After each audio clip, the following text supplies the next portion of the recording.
या so hello everyone, मैं सबका वेलकम करना चाहती हूँ टॉक में। ये एक ऐसा प्लेटफॉर्म है जहाँ हम पेशेंट्स और केयर गिवर्स के डाउट्स डिस्कस करेंगे जो वो लोग अक्सर कैंसर ट्रीटमेंट के दौरान फेस करते हैं। हमारे पास कुछ क्वेश्चंस पहले से प्रिपेयर्ड हैं जिन्हें हम पहले डिस्कस करेंगे एंड बाद में वन बाय वन हम लोग आपके क्वेश्चंस भी डिस्कस करेंगे।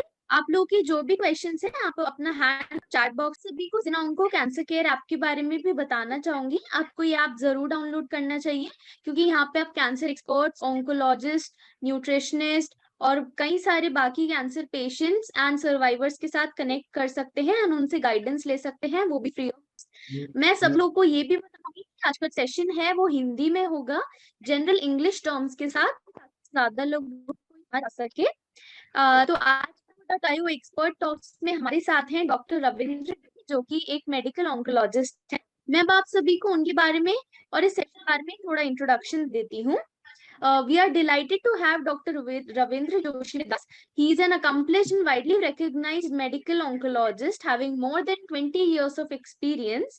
Dr. Ravindra will be sharing his valuable insights on the signs and symptoms of different types of cancers, things to ask your oncologist after cancer diagnosis and recurrence, how patients can prepare themselves for cancer treatments, and the measures to prevent the chances of cancer. तो इसी के साथ हम लोग आज का session start. या am I audible doctor? Yeah, it's a little, the voice is getting a little broken, but still okay. Okay, you can let me know in case it is broken again. You can just let me know. Yeah. Sure. So, sir जी, सबसे पहला question हम लोग जो आज discuss करना चाहते हैं, सबसे मेजर क्वेश्चन दैट एक बार जब कैंसर डायग्नोसिस हो जाता है तो पेशेंट्स को अपने ऑन्कोलॉजिस्ट से क्या क्या पूछना चाहिए, क्या क्या क्वेश्चंस उन्हें रेडी रखने चाहिए? Okay. So, I wish everybody all the best, and hope everybody will be happy and healthy all the time. But supposing one faces एक को डायग्नोस हो गया कि उनके रिलेटिव्स को किसी को कैंसर हो गया है, तो ऑन्कोलॉजिस्ट के साथ डिस्कस करने में कुछ पॉइंट्स नोट डाउन कर ले। एक तो रहता है कि वो कैंसर का कौन सा टाइप है, बोले तो वो कैंसर डायग्नोसिस एग्जैक्टली क्या है। बोले तो पहला क्वेश्चन होगा कि वो कैंसर है ना, डेफिनेट प्रूव्ड है या सस्पेक्टेड है। बिकॉज सस्पेक्टेड से ट्रीटमेंट नहीं होता है, प्रूव्ड है क्या ये खातिरी करना चाहिए। और प्रूव होने के बाद उसके साइट ऑफ डिसीज बोले तो कहाँ है, is it in the throat, is it in the tongue, is it in the lungs, is it in the any other organ related, और what is the site. And the next question should be, what is the type of cancer? Is it a carcinoma or lymphoma or any run of the mill, or is it something rare thing? And next question, next focus of point should be, what is the stage? ये कितना फैला हुआ है, या पहला trip में है, second में, थर्ड में, फोर्थ में, कैसा है। और next question is very important. Ask the oncologist the entire plan of action. Okay, diagnose हो गया, don't take it prejudiced, don't be prejudiced that this is going to be operated only, or it is going to be given chemo only, or something of that. Ask him, please ask him to clarify on the entire treatment plan. Is it going to be surgery and chemotherapy, or surgery, chemotherapy, radiotherapy, or any one modality? So next question to be asked is, what is expected? Now this is the diagnosis, this is the stage, and what is expected? Is it expected to be cured? Because cure is often, but cure is not always in cancer. So is it possible for this patient to get cured? Though not exactly predictable, but still some predictions can be done. Rough chances of getting cured, or what is the advantage of treating versus advantage of just observing. So a few points are to be clarified. And the obviously next point should be exact detailed plan of action, how often the patient should visit, and what precautions are to be taken by the patient. For example, hygienic precautions, diet, rest, or ambulation, whether to go, we can go to any other places or crowded places or not. Something of these hygienic precautions and other precautions are to be focused. एक बात, और obviously ask for the rough cost estimate. obviously one has to know the cost estimate and ask for the cost estimate, and how long should the patient come for follow up, ये कब तक patient को अंदर observation रखना पड़ेगा after the treatment also. So these are the few important points to be clarified. Right sir, thank you so much. आपने इतने सारे पॉइंट्स बताए हैं जो सबसे ज्यादा इम्पोर्टेंट होते हैं एंड जो बिल्कुल उनको पूछना चाहिए, they should be ready with these points. So sir, एक क्वेश्चन ये था दैट क्या अलग अलग जो सबसे मेजर टाइप्स ऑफ कैंसर्स होते हैं, जैसे ब्रेस्ट कैंसर होता है, लंग कैंसर, ब्लड कैंसर, तो इनके मेजर साइंस एंड सिम्टम्स क्या होते हैं जो अगर कोई लोग इनको देखते हैं तो वो फिर स्क्रीनिंग पे जा सकते हैं? Excellent question, madam. Obviously, this is for everybody's awareness. सबको ये पता करना पड़ेगा कि signs and symptoms, warning signs of cancer जो बोलते हैं, इसके लिए World Health Organization has formatted one acronym called caution. Caution. Get cautioned and get tested if you have got any of these symptoms, following symptoms. Caution का spelling English में क्या है? CAUTION, बराबर? So caution का C stands for change in bowel or bladder habits. बोले तो पेशाब का और मोशन, संडास का जो सवय रहता है, एक किसी को दिन में एक बार जाने का रहता है, किसी को दिन में 2 बार, क्या 2 दिन में 1 बार, किसी का जो सवय रहता है वो सवय में फर्क पड़ा, तो if it persist for more than 2-3 weeks, change in bowel or bladder habits is an important sign of one of the warning signs of cancer. 1. Number 2, A है ना, A stands for a sore that doesn't heal. बोले तो मुंह में जो सोर होता है, जो जख्म जैसा होता है, या स्किन पे जख्म जैसा होता है, ऋण जो बोलते हैं, वो 2 हफ्ते में क्लियर होना चाहिए. अगर क्लियर ना होते बढ़ते चलता है तो it could be sign of cancer. मुंह का कैंसर, तोड़ का क्या बोलते हैं, oral cavity cancer, tongue cancer और skin cancer etcetera. So a sore that doesn't heal is what A stands for. CAU. U is unusual discharge oblique bleeding from any orifice. For example, जो मासिक श्राव रहता है, मासिक स्त्रियों में जो मासिक श्राव रहता है, वो श्राव अगर कंट्रोल में रहता है तो ठीक है. ज्यादा ब्लीडिंग होना या इरेगुलर होना या इंटर मेंस्ट्रुअल ब्लीडिंग, दो साइकिल के बीच में ब्लीडिंग होना, या post coital bleeding of sexual activity के बाद में ब्लीडिंग होना, तो अनयूजुअल ब्लीडिंग, और से ब्रेस्ट साइड से ब्लीडिंग होना, या अनयूजुअल ब्लीडिंग एनी ओरिफाइस से पर रेक्टल ब्लीडिंग, बोले तो संडास में ब्लड जाना, खून जाना, थोड़ा बहुत जो होता है तो पाइल्स की वजह से हो सकता है, लेकिन परसिस्टेंट हो गया तो चेक करना चाहिए कि ये रेक्टल कैंसर तो नहीं है. So unusual bleeding or discharge, say white discharge, etc. from the cervix. So unusual bleeding or discharge from orifices. So this is third warning sign. CAU. Then comes T. Question में C हो गया, A हो गया, U हो गया, T. T stands for thickening or lump in the breast or elsewhere. Lump बोले तो जो गाठी जैसा लगता है, तो वो गाठी एक नेक में हो सकता है, या स्त्रियों में ब्रेस्ट में हो सकता है, या किसी और जगह पेट में हाथ को लगता है गाठी, या कई और गाठियां जो नया से उद्भव होता है और उसको बढ़ते जाता है. तो ऐसा गाठी जो है 2 हफ्ते से ज्यादा जब टिक के रहता है, 2-3 हफ्ते से ज्यादा, तो वो कैंसर हो सकता है. तो इसकी जांच कर ले और प्रूव कर ले कि वो कैंसर है या नहीं है. ठीक है. So this is thickening or lump in the breast or elsewhere. So supposing neck में गाठिया है तो उसको लिम्फोमा करके कैंसर रह सकता है, या गले का कैंसर, थ्रोट कैंसर में भी ये लिम्फ नोड्स, नेक लिम्फ नोड्स आ सकते हैं. So T stands for thickening or lump in the breast or elsewhere. ठीक है. So then comes I. CAUTI. I stands for indigestion, dyspepsia, dysphagia. बोले तो जो भी हमें डाइजेशन का रहता है, तो खाने के बाद हजम होता है, अच्छा सा रहता है, लेकिन सपोजिंग जो ब्लड क्या बोलते हैं हिंदी में, बेल्चिंग जो बोलते हैं, गैस जैसा होना, अपचन होना और निगलने में तकलीफ होना.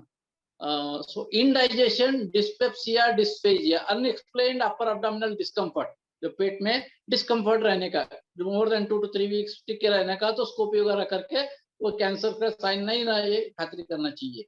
इंडाइजेशन, डिस्पेप्सिया, डिस्फेजिया, निगलने में तकलीफ, सॉलिड फूड और लिक्विड्स, तो निगलने में तकलीफ. तो पर आई, CAUTI, O, next comes O. O stands for obvious change in a mole or any pigmentation.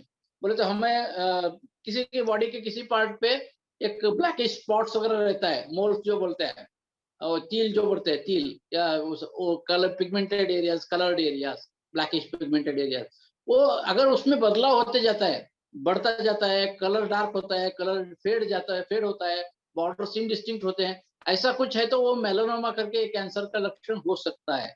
So obvious change in a mole is another sign. Next comes N, CAUTION.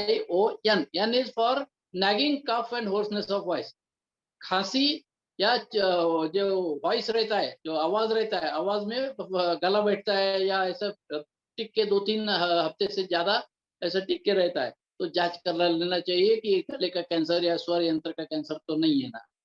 तो this is a sign of warning signs acronym designed by WHO. If we be alert about this and इसके बारे में जानकारी रख के, ये note करके जांच करा ले, तो 90% of the cancers can be diagnosed in early stages.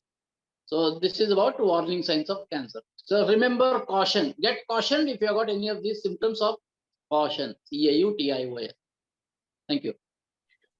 Right sir, thank you so much. आपने इतना अच्छे वे में हमें बताया है, बिकॉज ऐसे ही तरीके से ना लोगों को ज्यादा याद भी रहता है दैट ओके ये सिम्टम्स हैं जो हमें ध्यान रखने हैं. So this was a very new thing for us and मुझे काफी नॉलेज मिली ये देखे कि कॉजन से इतनी सारी चीजें होती हैं जो ध्यान में रखनी चाहिए. सो सर, एक क्वेश्चन ये था दैट जो बेसिक ट्रीटमेंट्स होते थे, ट्रेडिशनल ट्रीटमेंट्स जैसे कि कीमोथेरेपी होता था, सर्जरी, रेडिएशन थेरेपी, बट अब काफी न्यू लेटेस्ट ट्रीटमेंट्स आ रहे हैं, तो वो कौन कौन से ट्रीटमेंट हैं जो अब आ रहे हैं? Yes, excellent question. Again, it's an important thing. अभी ट्रेडिशनली जो बोलते हैं, as old treatment, first available treatment for cancer was surgery. Operation करने का, गाठी है, गाठी उठा के फेंक दो. But story doesn't end here. Cancer is basically accumulation of abnormal, our own cells which have gone abnormal, and they behave abnormally and disturb the body functions. So it is a cellular disease and genetic disease. So surgery only will be most often inadequate to cure the cancer. So you have to add on certain things. So then came radiation therapy, and then came the chemotherapy.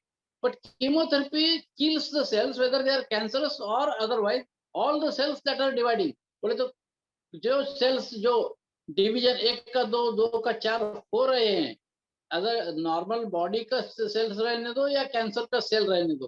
For example हमारे blood forming sales जो रहता है bone marrow में, वो divide होते रहते हैं. मुंह के सेल्स डिवाइड होते रहते हैं, वो रिप्लेस होते रहते हैं. स्टमक एंड इंटेस्टाइन म्यूकोसा में जो रहते हैं सेल्स, वो भी डिवाइडिंग स्टेज में ही ज्यादा रहते हैं. तो ये सब cells are going to killed by chemotherapy. Hair follicle cells, they are going to get killed by chemotherapy even though they are not cancerous cells. So this has got a lot of side effects. So then next came the development of targeted therapy. Targeted therapy, this is a new avenue in cancer treatment. What is this targeted therapy? is ये जो cancer cells में normal cell के मुकाबले कुछ और differences रहता है. Normal sales का कुछ न्यूक्लियस रहता है, साइटोप्लाज्म रहता है, सेल सरफेस मेम्ब्रेन रहता है. तो वो मेम्ब्रेन या साइटोप्लाज्म में या न्यूक्लियस में कुछ अलग सा रहता है, अलग क्वालिटी क्वांटिटी रहता है जो नॉर्मल सेल्स में नहीं रहता है. ये जो है, ये डिफरेंस जो है, ये जो डिफरेंस जो है, उसको आइडेंटिफाई करके उसको अटैक करने जैसा मॉलिक्यूल शोधने का, this is called targeted therapy. And this has developed in last 1 or 2 decades and making a big wave. For example, imatinib करके ब्लड कैंसर का एक मेडिसिन है, इमाटिनिब में सिलेक्ट करके, वो ब्लड कैंसर का मेडिसिन गोली के रूप में है. गोली लिया तो हमारे कई पेशेंट्स डिकेड 10 14-15 साल वो गोली लेते लेते they are living their normal life even in chronic myeloid leukemia, blood cancer status. So this imatinib is a targeted therapy. और हर्सेप्टिन करके एक इंजेक्शन है जो ब्रेस्ट कैंसर के पेशेंट में HER2 न्यू ओवर एक्सप्रेसिंग करके सेल्स रहते हैं, वो अगर उसको ब्रेस्ट कैंसर का क्वालिटी वैसा रहा तो हर्सेप्टिन यूज करके क्यूर परसेंटेज काफी बढ़ते हैं. There are many patients of mine who are benefited from this Herceptin. और लिम्फोमा करके कैंसर जो रहता है उसमें रिटुक्सिमैब करके एक मेडिसिन रहता है, वो CD20 करके एक सरफेस एंटीजन रहता है वो सेल्स में, लिम्फोमा सेल्स में. अगर वो रहा और रिटुक्सिमैब यूज किए तो पेशेंट का क्यूर होने का चांसेस डबल हो जाता है. तो rituximab is another targeted medicine. Lung cancer में अगर पहले stage 4 lung cancer patient used to live for only few weeks to few months, with the advent of targeted therapy like EGFR targeting, जो बोलते हैं जेफिटिनिब बोलते हैं, एरलोटिनिब बोलते हैं, क्रिजोटिनिब बोलते हैं, ऐसे ड्रग्स यूज करके गोली रहता है लेते रहो तो years patient will comfortable life with control of the disease, years of life, whereas earlier they used to live पहले जो मान था 6 महीने का था, अब years हो गया है. तो with the advent of targeted therapy. Okay, there are many examples. It can go on for hours, but forget it. But targeted therapy is a new avenue which has come, which is benefiting the patients in a big deal. One thing. Another method that has come is immunotherapy. ये immunotherapy क्या चीज है कि हमारा जो प्रतिरोधक शक्ति रहता है, हमारे बॉडी किसी भी फॉरेन चीज या अबनॉर्मल चीज को एक्सेप्ट नहीं करती, उसको डिस्ट्रॉय करके बाहर फेंकती है और डिस्ट्रॉय करती है. इसके लिए हमारे यहाँ ब्लड में या और सिस्टम है which is called immune system. Immune system में क्या होता है, सेल्स जो रहते हैं T lymphocytes, natural killer cells, dendritic sales etcetera, ये सेल्स जो करते हैं टिश्यू में और ब्लड में किसी भी अबनॉर्मल बाहर का जंतु या बाहर का एंटीजन और या हमारे ही सेल्स जो गॉन हेवायर, इस सब को आइडेंटिफाई करके उनको डिस्ट्रॉय करने का mechanism God has given us. But when cancer has occurred, the cancer has learned to live with that cancer. This is called immune tolerance. हमारे प्रतिरोधक शक्ति को से बचा के रहने का गुण सीखा है कैंसर ने. तो अब जो मेडिसिन आया है क्या करते हैं कि ये जो बच के रहने का जो सीखा है उसको ब्लॉक करते हैं, सो दैट हमारे इम्यून सिस्टम या प्रतिरोधक शक्ति प्रणाली वो कैंसर सेल्स को फिर से अटैक करना सीख जाता है और हमारे प्रतिरोधक शक्ति ही वो कैंसर सेल्स को भगा के डिस्ट्रॉय करता है. This is called immunotherapy. Immune check point inhibitors बोलते हैं वो ड्रग को. एग्जांपल्स आर निवोलुमाब करके एक मेडिसिन है, पेम्ब्रोलिजुमाब करके मेडिसिन है, अवेलुमाब करके मेडिसिन है, या नंबर ऑफ है. ये इसका use some cancers which were notorious for not responding to anything, they have become treatable. For example, हमारे किडनी कैंसर्स में जो है immunotherapy has come in a big way. Lung cancer advance में भी immunotherapy has come in a big way. Relapsed head and neck, hepatocellular carcinoma, ऐसे immunotherapy से some of the cancers जो दुर्धर थे have become treatable with the advent of immunotherapy. हमारे ही immune system को retrain करके उसको fight करने को लगाने का. So targeted therapy, immunotherapy, and many of these anti-metastatic therapy, etc., they have come. So these are the newer avenues that have come, and still a long way to go, and things are moving in the right direction. Thank you. Right, sir. तो sir एक ये question था that अक्सर जैसे cancer treatments की side effects होते हैं like chemotherapy and all है, तो कई बार वेट चेंजेस होते हैं, बॉडी अपीयरेंस चेंज होता है, हेयर फॉल होता है, तो उस वजह से कई लोग ट्रीटमेंट भी नहीं कराते हैं दैट नहीं हमें साइड इफेक्ट्स हो जाएंगे. सो पेशेंट्स को कैसे अपने आप को प्रिपेयर करना चाहिए इस चीज के लिए? Nice thing. तो वो अभी भी दो टारगेटेड थेरेपी, इम्यूनोथेरेपी जो बोला वो है, लेकिन still the main stay of treatment of cancer is cancer chemotherapy. And chemotherapy में जो पहले बताया जैसे it's a non specific indiscriminate cell killer, so body का साइड इफेक्ट होना एक्सपेक्टेड है. इसके लिए दो तीन तैयारियां लगता है. One thing, take all precautions. The precautions you ask the doctor and take all those precautions. What are those precautions? Take extreme care of cleanliness and hygiene, because after starting of chemotherapy patient को प्रतिरोधक शक्ति कम हो जाता है, हमारे blood cells में white cells कम हो जाते हैं और म्यूकोजल इंटेग्रिटी जो बोलते हैं, छाले पड़ते हैं, तो उससे इन्फेक्शन हो सकता है। तो take extreme precaution of water. Water has to be boiled, cooled. It has to be well boiled at least and cooled, and that the such water is to be used for 24 hours. 24 hours you change that water. Okay, water precautions. Food precautions. Take well cooked food, no uncooked food. Nutritious food. All dal, sabji, roti जो है तो nutritious सब type का nutritious food cooked form में दे लेने का, कच्चा नहीं लेने का. And fresh food. Obviously not too hot, and not too spicy, because it when मुंह में छाले आए तो वो ट्रबल दे सकता है.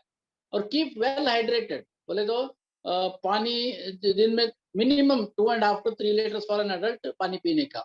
इससे रीहाइड्रेशन ज्यादा रहेगा और कॉम्प्लिकेशंस कम हो जाएंगे. और हाथ और पाए दिन में 4 बार साबुन से धो लेने का, because this surface infections are the common things and that will get transmitted. So precaution. और गर्दी जहाँ है, जहाँ लोग जमते हैं ज्यादा, वहां नहीं जाने का. और जहाँ जिस खुली में रहता है वहां भी जो जाली वगैरह रहता है वो सब क्लीन करके लेने का. So take care of this cleanliness and good nutritious food and all these precautions. At the same time, putting your mind to positive frame of mind. बोले तो यो आप ध्यान करो, योगा करो, प्राणायाम करो, जिससे आपका मूड टिका रहेगा, अच्छा रहेगा, so that you will be able to face it properly. And obviously anticipate the toxicities. बोले तो कीमो दिया तो अभी मुझे नहीं होगा ऐसा नहीं है, मुझे कुछ हो सकता है, प्रॉब्लम्स आ सकता है, ये मन में तैयारी रखे. वो आ गया तो अवॉइड नहीं करने का. Immediately go to the doctor, consult the doctor and do the proper things, and 99% of the times all those complications are covered and they will be all right. So take precautions, be alert, be anticipating, और उसको manage करने का. अब अगर इस धोरणा से चले तो definitely it will go a long way in alleviating the suffering. Hair fall is unavoidable. Hair fall और बाल गिरने का depends on chemotherapy regimen. तब वो कीमोथेरेपी पूरा होने के बाद 2 महीने बाद चालू होके फुल पहले जैसा तेज बाल आ जाएंगे, उसका चिंता नहीं करने का. जब बाल गिरता है तो उसका वीग या सब सब्स्टिट्यूट वगैरह वापर यूज करके उसको मैनेज करने का. Right sir, thank you. Very true. Thank you so much. आपने इतने सारे अलग अलग मेजर्स बताए हैं कि कैसे पेशेंट प्रिपेयर करना चाहिए आपको. एंड सर एक ये क्वेश्चन था, जैसे कैंसर ट्रीटमेंट के बाद लाइक कैंसर रेकरेंस के चांसेस रहते हैं, मतलब कैंसर वापस हो जाता है, उसको कैंसर रिलैप्स भी बोलते हैं. तो उसको उसके चांसेस को कम से कम करने के लिए क्या क्या मेजर्स लेने चाहिए कैंसर सर्वाइवर्स को? Right. Very good. Like, cancer, especially we are talking of solid organ related blood cancers. Cancer में कैसा है कि इट्स नॉट प्रेडिक्टेबल. एक पेशेंट है, इसको ट्रीटमेंट लिया और ट्रीटमेंट कंप्लीट लिया तो अब ये मामला खत्म हो गया, ऐसा इमीडिएटली नहीं बोल सकते. ये जो ट्रीटमेंट करना है, standard of line of standard treatment जो दिया, उसके बाद मिनिमम 5 years के लिए उसको नजर में रखना पड़ता है. पीरियोडिक चेकिंग 1 in 3 months और सो पेशेंट फॉलोअप पे रहने का लगता है. अब कंटिन्यूअस 5 years फॉलोअप हुआ और कंटिन्यूअस 5 years डिसीज वापस नहीं आया है तो पेशेंट क्योर्ड हो गया, ऐसा बोल सकते हैं. अब कौन क्योर होगा कौन नहीं होगा, ये तो एक डिफरेंट आई मीन यार्डस्टिक्स पे रहता है. एक, whether the patient has taken the treatment without any compromise, without any dose delays or dose compromise. जो ट्रीटमेंट है भीति न रख के जो स्टैंडर्ड डोज में देने का है तो लिया है, और जो शेड्यूल में डिले न करके, जरा भीति लगता है मेरे गांव में यात्रा है, जाके आता हूँ, 1 हफ्ते बाद आता हूँ, नहीं करने का. जो डेट है वो डेट पे बराबर लेने का मैथमेटिकली, और जो डोज में है डोज लेने का, डोज डिले न करके, और जो भी है मैनेज करके, वेल न्यूट्रिशन मेंटेन करके, पॉजिटिव फ्रेम ऑफ माइंड रख के पूरा ट्रीटमेंट किया तो ऑप्टिमल चांसेस रहता है. उसके अलावा जो कि positive frame of mind and using support groups, बोले तो जैसे वही कैंसर या वो सिमिलर कैंसर का क्यूर हुआ पेशेंट का एड्रेस वगैरह लेके, फोन नंबर लेके उनके टच में रहे, तो you will get a lot of reassurance, और वो लॉन्ग टर्म लॉन्ग हो सकता है। और वो जो सर्वाइवल है, वो क्वालिटी सर्वाइवल होने के लिए जब इसको अवयव का कुछ बिगाड़ हुआ है तो उसको एलिवेट करने के लिए भी रहता है। For example dryness of mouth के लिए टैबलेट रहता है, सलाइवा सब्स्टिट्यूट करके रहता है, या लिम्ब अगर ऑपरेशन करके निकाला है हाथ या पैर का पार्ट, तो उसका प्रोस्थेसिस आता है। सो ऐसे lot of things are there. So if you follow this and keep a positive frame of mind, at the same time be alert that it could be there, and even if it the relapse occurs, there are some ways to alleviate that. तो ऐसा positive frame रखे तो positive result आ सकता है। Right sir, thank you so much for that. And मैं आपसे पूछना चाहती थी कि आप क्या मैसेज देना चाहोगे पेशेंट्स को और को? Sorry, I didn't get it. The voice got broken. Please, could you repeat the question? Sir, audible now? Little broken. Yeah, please tell me. Sir, मैं बोल रही थी क्या मैसेज देना चाहोगे कैंसर पेशेंट्स को और केयर गिवर्स को? Yeah. I mean, I think I have covered most of the points earlier discussion में cover किया हुआ है। एक ही है कि cancer disease is just other like other diseases.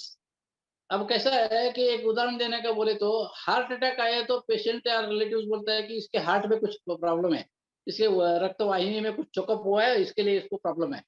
वो नहीं बोलेगा कि मैं प्रॉब्लम हो गया, ही डजंट से मेरे हार्ट को कुछ खराबी हो गया बोलता है। Whereas even kidney problem, kidney failure, मेरे किडनी खराब हो गया बोलता है। पर कैंसर हो गया तो मैं कैंसर हो गया, मेरा खत्म हो गया, ऐसा करके cancer they equated to cancer, वैसा बिल्कुल नहीं है। So keep this in mind, cancer is not cancer, lot of good things can be done in cancer. So go to the proper consultant, like you cannot keep on wandering around losing time, etc. Go to a proper consultant like surgical oncologist, medical oncologist, etc., and then take a proper advice. And as I told you, clarify all the points in the beginning only. Don't go by one step at a time. You have to know the entire treatment plan, first line treatment plan in the beginning, and follow that methodically and religiously. Complete it, उसको पूरा करने का, उसके बाद में follow up करके positive frame of mind रखे तो अच्छा होगा। सो ये message I would like to emphasise again to both patients and care givers. Right sir, thank you so much for this encouraging message. And एक last question मैं आपसे पूछना चाहती थी कि क्या आप अपने व्यूज शेयर करना चाहोगे ऐसी ऑर्गेनाइजेशंस पे जो कैंसर केयर के एरिया में वर्क कर रही हैं, लाइक zenonco.io, जैसे कि कैंसर सपोर्ट ग्रुप्स होता है या ऐसे सेशंस हैं, सो आप इस पे क्या अपने व्यूज शेयर करना चाहेंगे? Absolutely, absolutely. I really appreciate the wonderful initiative that you have taken. आप जो कर रहे हैं बहुत बढ़िया है। लाइक कैंसर हुआ तो पहले तो पेशेंट खच के जाता है, रिलेटिव्स खच के जाता है, और they will be wandering around here and there, ये कर लो, ये झाड़ पाला कर दो, कुछ कर दो। So you are the ones who are disseminating knowledge and information and enlightening the knowledge lamp.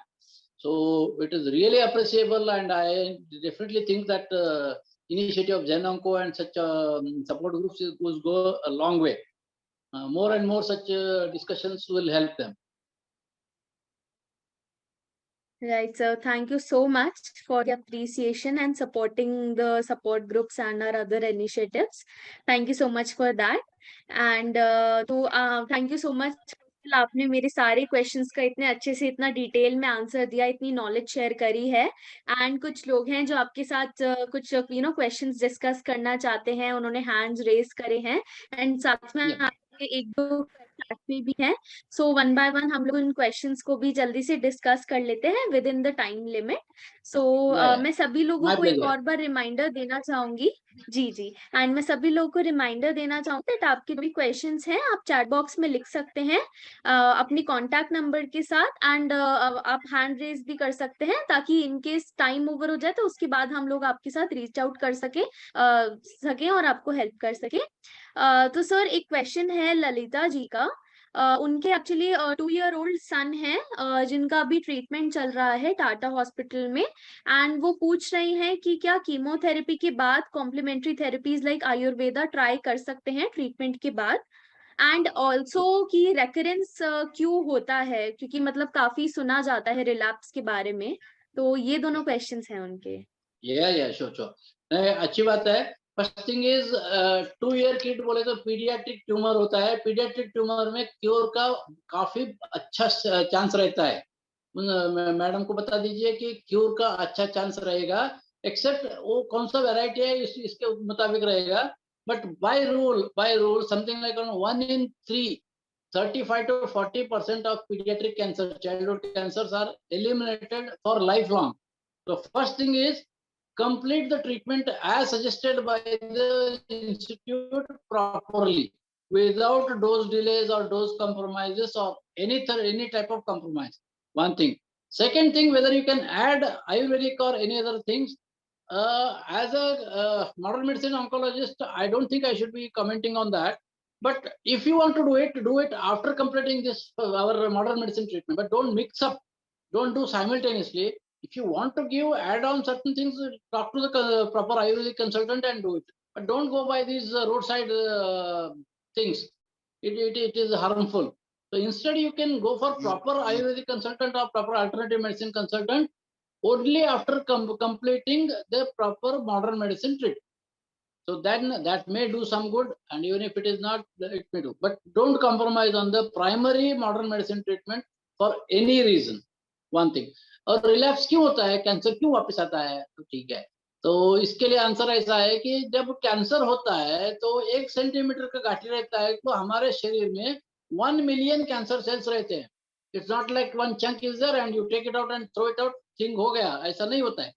तो 1 million सेल्स, और अगर वो 1 kg लोड के ज्यादा हो जाता है तो सर्वाइवल होना मुश्किल हो जाता है, इतना नंबर ऑफ सेल्स रहता है। अब हमारा कीमोथेरेपी क्या करता है, एक साइकिल में वो सबको एलिमिनेट नहीं कर सकता है।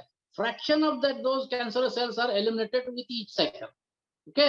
And some cells would have developed resistance, उसको वो मेडिसिन खा के जिंदा रहने का जो क्वालिटी रहता है वो cells they would have learn, उसको सीख जाते हैं। ये शुरुआत में भी रह सकता है या ट्रीटमेंट करते करते वो सम सेल्स लर्न दिस, वो सीख जाते हैं। तो ड्रग रेजिस्टेंस और ड्रग सेंचुरी, वो जो सेल्स है किसी कोने में जाके बैठते हैं और ड्रग जाके वहां पहुंच नहीं जाता, ऐसे चांस इवेंट्स है। सो डेवलपिंग ड्रग रेजिस्टेंस और getting the sanctuary sites and all this types of reasons है जो कैंसर सेल को मरने से बचाता है और वो वापस बाद में आ जाता है। तो so this is the reason for relapse. And but still cures are possible in pediatric cancers. The cure possibility is very good, depends on what disease and what stage. But I don't know madam's son, that whatever is the disease, Williams raha to 90% chance of cure, neuroblastoma raha to 1 in 4 chance of cure, और depends random sarcoma वगैरह आता है तो 50-55% chance of cure. Right sir. Blood cancer है, ALL childhood का blood cancer है तो 70% chance of cure. So it's a wonderful chance of cure. Don't compromise on the primary treatment. Relapse is a chance event. वो कोई बता नहीं सकता है, तो ट्रीटमेंट करने के बाद पूरा फॉलोअप करने का, आयुर्वेदिक मेडिसिन एक्सेट्रा, इसके बाद में अगर आपका इच्छा है तो करने का। जी sir, right. Thank you so much, इतना अच्छे से डिटेल में आपने आंसर दिया है। आपने काफी इंपॉर्टेंट बात बोली है कि अगर वो लोग कॉम्प्लीमेंट्री थेरेपीज के लिए जा भी रहे हैं तो उनको हमेशा कोई सर्टिफाइड मतलब जो भी डॉक्टर हैं उन्हीं से उनको कंसल्ट करना चाहिए, जिनके पास एक्सपीरियंस हो, जिन्होंने कैंसर स्पेसिफिक केसेस देखे हों। ऐसी मतलब रैंडम उन पे नहीं देखना चाहिए ट्रीटमेंट के बाद। कॉम्प्रोमाइज, ये primary modern medicine treatment compromise नहीं करने का। राइट, डेफिनेटली सबसे मेन लाइन ऑफ ट्रीटमेंट जो है वो प्राइमरी यही होना चाहिए, medical treatment. Thank you so much for the guidance sir. And मैं सबको बताना चाहूंगी कि मैंने हमारा कॉन्टैक्ट नंबर और ऐप डाउनलोड की लिंक यहाँ चैट बॉक्स पे शेयर कर दी है, तो आप लोग के जो डाउट्स हैं आप हमें कॉन्टैक्ट नंबर पे रीच आउट करके भी पूछ सकते हैं, एंड जेनोंको कैंसर केयर ऐप पे भी पूछ सकते हैं। एंड दीपक जी भी आपके साथ कुछ डिस्कस करना चाहते हैं सर, तो दीपक जी मैं आपको अनम्यूट कर रही हूँ। Hello, good evening, sir. Good evening, good evening. Please, sir. I'm a breast cancer Yeah. caregiver. 2015 was diagnosed. Yeah. 2016 NED. In 2021 again it relapsed. Right. We have done the targeted therapy, CDK 4/6, Yes, What? yes. palbociclib. Palbociclib, yeah. Yeah, it get failed in 2023 January with the hormone therapy. No, God bless. It's still broken voice. 2023 क्या हुआ? 2023 में cancer cell resistance ले लिया उसको. Cancer cells get the resistance to the palbociclib. Okay. Now we are on the paclitaxel 100 mg per week. Yes. What is Okay. the next? What is the next line of the treatment?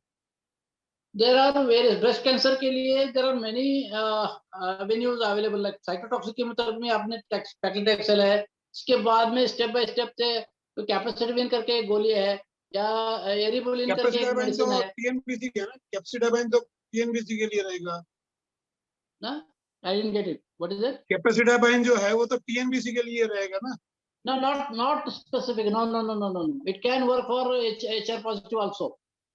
Not that it is specific to only TNBC. Okay. Now, capecitabine है, eribulin करके है. There are many medicines available. Step by step, it will be taken. One thing. And one thing. Second thing is depends on which organ is involved. Like supposing bone is involved, bone disease is there. So targeted radiation also may be useful for alleviating symptoms.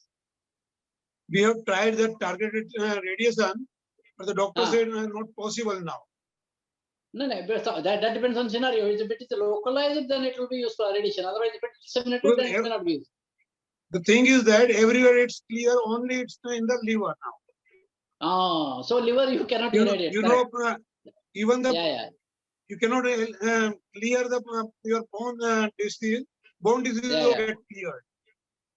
No, that's okay. If it is liver disease, then systemic therapy, chemotherapy, step by step, one line of treatment, second line of treatment, such things are the only thing. And if there is a, supposing you have got a MSI unstable disease or DDMMR positive disease, then immunotherapy also is an option. Pembrolizumab करके एक medicine रहता है. One thing is that if you use the alpelisib, how much sugar? Hello, I didn't get you. Hello, tell me. Hello. Yeah, बोलिए. My voice is clear? Yeah, please tell me. Yeah. If we use alpelisib treatment, which is for the PIK3CA, if the patient is PIK3CA positive, how much sugar will increase? Sugar, it's a possibility. Hyperglycemia occurring, new sugar occurrence is possible. It is a drug which affects sugar metabolism. Yeah, but that can be managed. It's not a big issue. Okay. Because I'm not asking only for my wife, I'm asking for the many patients. I'm asking for the many patients. वो drug का property है, वो medicine का property है. या तो उसको manage करने का, ओरल हाइपोग्लाइसेमिक्स या इंसुलिन करके वो मैनेज करने का. But our primary focus is to get the breast cancer under control. Now one patient from the Pakistan also joined today. Here in this meeting, one patient from the Pakistan. Okay. Fine. See, you follow your oncologist advice. I'm asking only about them. Yeah, fine. So you get in touch with the oncologist and be in touch with him. Like, it has to be a physical examination and physical evaluation and then proper advice. That's fine. This is general advice. One more thing I want to ask you personally. Are you follow the ESPO or ESMO? We follow NCCN guidelines. NCCN. National Cooperative Cancer Network. Yes, see, all guidelines, we don't follow one particular thing. We study from all those guidelines and make our own sort of a guideline sort of a thing. Okay. So which one is better, ESMO or ESCO? You see, all of them are done by experts. We should believe in them, and we follow our own guidelines. It's not like you follow this or this. It's not a watertight compartment. So you can go through NCCN patient guidelines also for your information. You can note down. NCCN note down, please.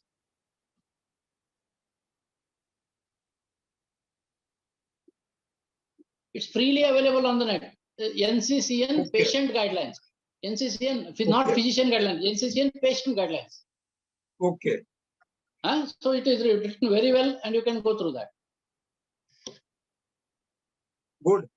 Good. Okay. I'm trying to get the fellowship of the ESCO.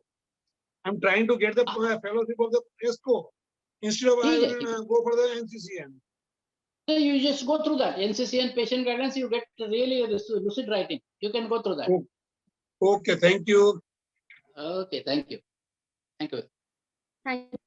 निशा जी, कैसे हैं आप? Hello, sir. Am I audible? Yeah. Please go ahead. Yeah, sir. I'm totally fine, sir. Thank you so much. इतनी knowledge share करने के लिए. Yeah.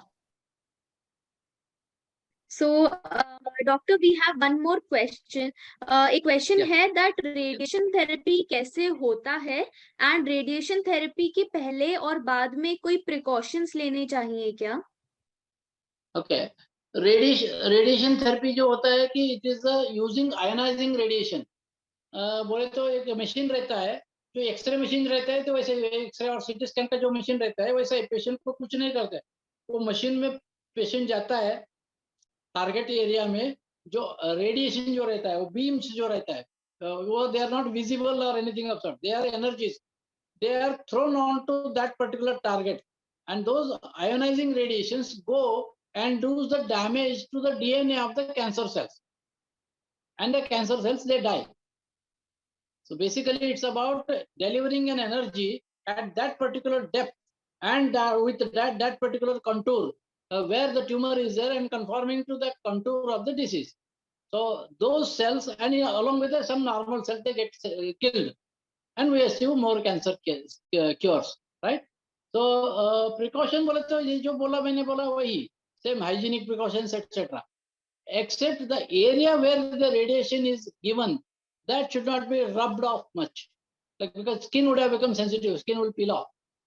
So और जो अगर markings है तो markings को रखने का, but till the time treatment is completed, because they will be targeting based on those markings.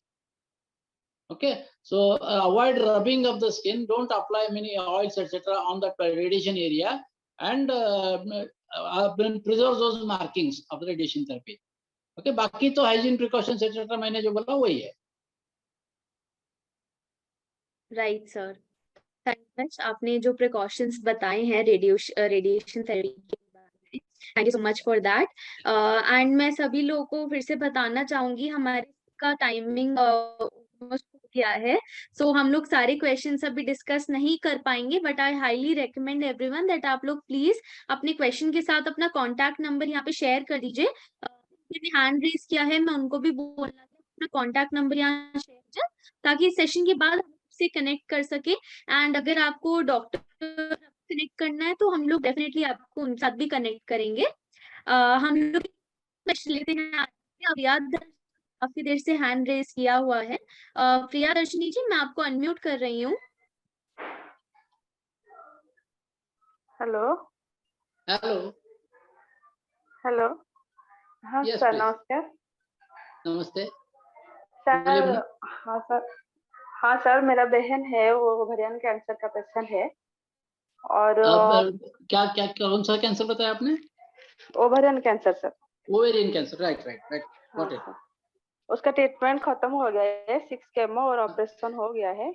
अभी उसको एक फॉलोअप भी गया है, उसका नॉर्मल आया है सब, CA-125 नॉर्मल है. तो सर ये मेरा एक क्वेश्चन है कि जो हमारा ओवरियन कैंसर का जो बायोप्सी रिपोर्ट आया था बीच में, उसमें है कि लो ग्रेड ओवेरियन कैंसर है। तो ओके उसका जहाँ उसका ट्रीटमेंट हो रहा है उसे डॉक्टर ने बोला कि अभी कुछ मेडिसिन नहीं देना है, आप फॉलो पे ही रहिए और C125 और 3 महीने में अल्ट्रासाउंड करना है। तो सर और एक ओपिनियन के लिए दूसरे डॉक्टर में दिखाए थे मेरी बहन ने, तो उन्होंने बोला कि आपका लो ग्रेड है इसलिए आप टैबलेट लैक्टोजोल करके ले सकते हैं। तो सर वो जो लैक्टोजोल टैबलेट क्या लेना सही रहेगा और उसका क्या राइट मीन इट्स ओके। ये जो ओवेरियन कैंसर जो है इसमें even in stage 1 all are not going to get cure. Stage 1 में चांसेस क्योर होने का रहता है अराउंड 60-65%, स्टेज 2 में 50-55%, स्टेज 3 में 30% ऑल्सो।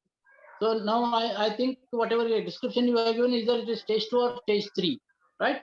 So अब कैसा है कि after standard surgery and chemotherapy of 6 cycles, जो maintenance treatment जो बोलते हैं गोली का स्टडी जो है कम सम टारगेटेड थेरेपी गोली का ही है, पैजोपानिब मेंटेनेंस और हमारा वो रुकापेरिब मेंटेनेंस करके है। But letrozole maintenance is not standard of care recommendation, और लो ग्रेड डिसीज में मेंटेनेंस देना ही पड़ेगा, ऐसा कुछ स्ट्रॉन्ग गाइडलाइंस नहीं है। ऑब्जर्व किया तो भी प्रॉपर है।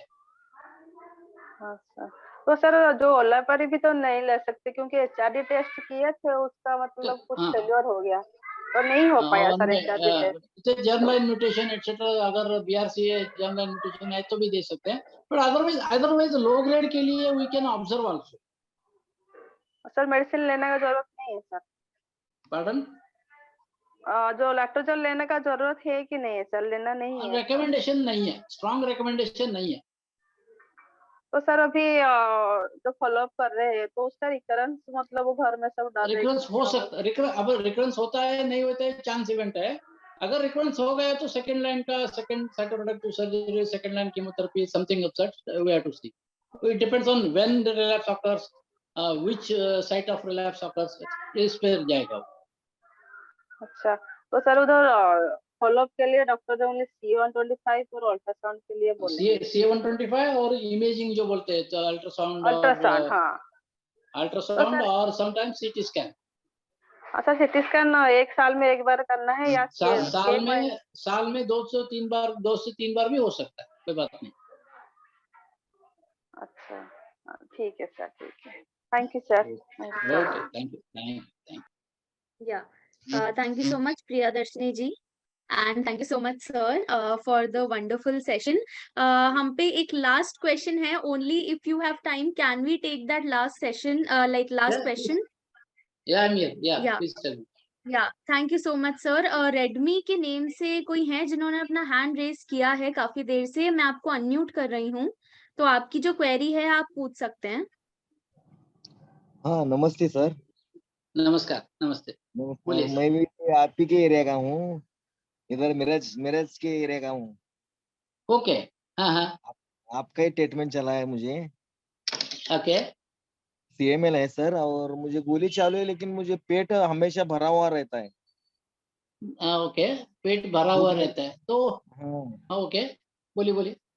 भूख नहीं लगती और दर्द तो किधर नहीं होता। मैंने last time BCR able check किया था, उसमें कुछ तो 12% ऐसा आया था। अभी और फॉलोअप के लिए आना है मुझे, लेकिन मुझे हमेशा पेट। कब किया RT-PCR? कब किया आपने? जून महीने में किया था सर, जून महीने में।